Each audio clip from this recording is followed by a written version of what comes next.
So I've been doing this for a minute now, this YouTube channel, and I've also been doing the draft content for a bit now. And listen, when you talk about enough draft prospects, you're going to have some hot takes, and you're going to have some takes that age very poorly. I've certainly had my share of those. So today we are going to be talking about my worst takes, the ones I would like to have back since I've been doing this these past few years, really evaluating these quarterbacks. So quarterbacks and they're mostly quarterback takes, interestingly enough, but with a couple other exceptions. So let's just get into it. First, the top of the list, Kellen Moore. Man, I bought into the Kellen Moore hype. I really did. I thought, oh man, this guy, he's gonna be the, he's gonna be the next like Jimmy Garoppolo. That's what I was thinking. Like, this guy's processing really good. Maybe doesn't have the high upside, but he can move. He's an athlete. He has a good arm. Totally bought into the Chris Sims hype with Kellen Moore, for sure. I had him as number 3 on my quarterback list, ahead of Mac Jones, ahead of Justin Fields, ahead of Trey Lance. Didn't work out. Kellen Moore barely could make an NFL team.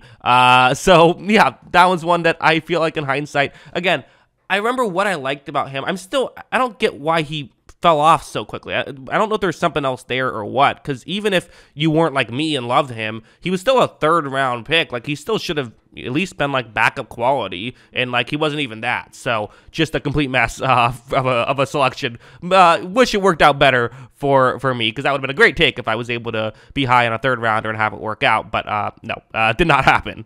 Next up, we'll go Justin Fields, which I actually don't think is a terrible take by me, to be honest. I put it on the list because it certainly has not aged well. I had him in that draft. Listen, going to talk a lot about that draft in my quarterback ranking instead, because it was not very good. I had Fields as number 6 on that list, but I would also like to mention, when I made my prospects list, I had him at number 6 on my prospects list. I was just really high on a lot of quarterbacks that year. So I think my take about that, I was more wrong about other quarterbacks than I was about Fields. I think that what I said about Fields has actually kind of been true. There are issues with his throwing that I think people didn't pay enough attention to, and I think in the NFL, we have seen that. I definitely underestimated how much his running ability would be a factor in the NFL, which is weird because for other players, I was, I sort of brought that up and was right about saying, hey, pay attention to this stuff. Like, I remember being very high on Lamar Jackson, and when people said, well, what about his throwing? I kind of said, well, it doesn't matter. His running will set up the pass. For some reason, I didn't do that with Fields, so I don't know why, but, I missed that one. But still, it wasn't a massive miss. I still did like Fields as a prospect. I just liked other players more. And even now, I kind of feel like Fields is still a bit of a wait-and-see type guy, but certainly having him as the 6th quarterback on the board was disrespectful to Fields at the time even, so that was a mess. Of course, Justin Herbert, my take of Justin Herbert, I did not have him as a 1st rounder, which again was a popular take at the time, and I would say, I talked about this, a little bit of a history of me. I made a video called Why Idiots Like Me Misevaluated Justin Herbert, which eventually, someone sort of made a meme with that picture, and then it got, it kind of blew up on Twitter, like the Chargers account retweeted it, so that was kind of a funny thing that I got all that attention for calling myself an idiot, but which was, and people were sort of saying, like, credit to this guy for owning up to his mistake, which, whatever, I mean, I had no choice, he was being great.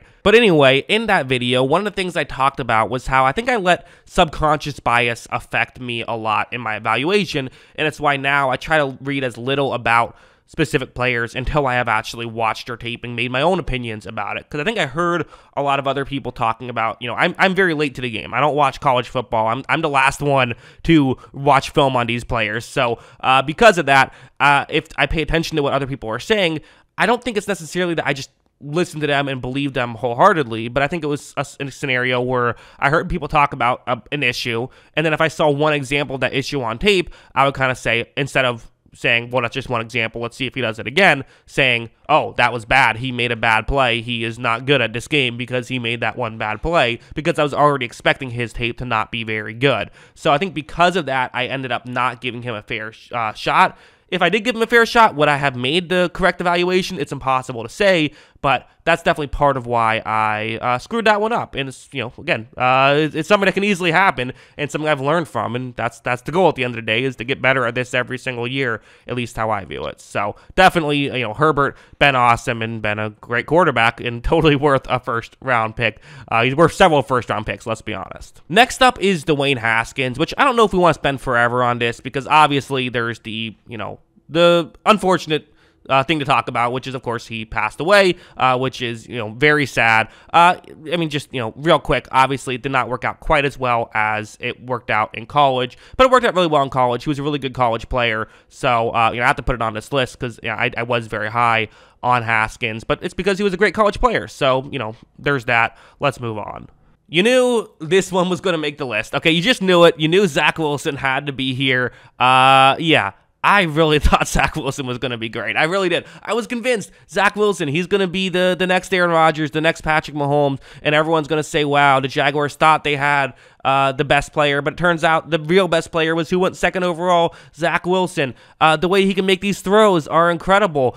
I've never seen someone as weird as Zach Wilson in my entire life. The way that this guy can make these unbelievable across his body throws that are just out of this world, but can't make a simple check down, it's just something I've never seen before. I don't get it. It doesn't make sense to me in my brain why Zach Wilson struggled so much with the little things, because I still feel like even in the NFL, we saw him make some insane highlight reel level plays. Like, his highlight reel is still probably the best out of any of those quarterbacks.